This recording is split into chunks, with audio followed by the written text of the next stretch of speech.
A l'excap de la comissaria dels Mossos de Figueres, Ferran Gómez, se li va retirar la placa i la pistola 2 dies després de la nevada del 8 de març, perquè va abandonar el lloc de treball en plena crisi.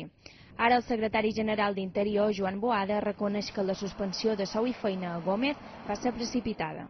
Si nosaltres la vàrem canviar al cap de 4 dies, creiem que era una mesura excessiva i ràpidament es va situar en una mesura adequada a la situació que en aquell moment estàvem analitzant, que no havíem acabat. I a l'acabar-se ha quedat molt més equilibrada entre el fet comès i la sentència, la resolució. Malgrat aquesta afirmació, la Direcció General de la Policia defensa l'actuació d'Afers Interns i manté que les mesures han estat les adients per les circumstàncies. Fonts de la Direcció General de la Policia han insistit a l'ACN que Afers Interns ha fet una bona feina i que els motius per prendre mesures contra l'inspector no haurien de tenir transcendència més enllà de la institució i de l'afectat.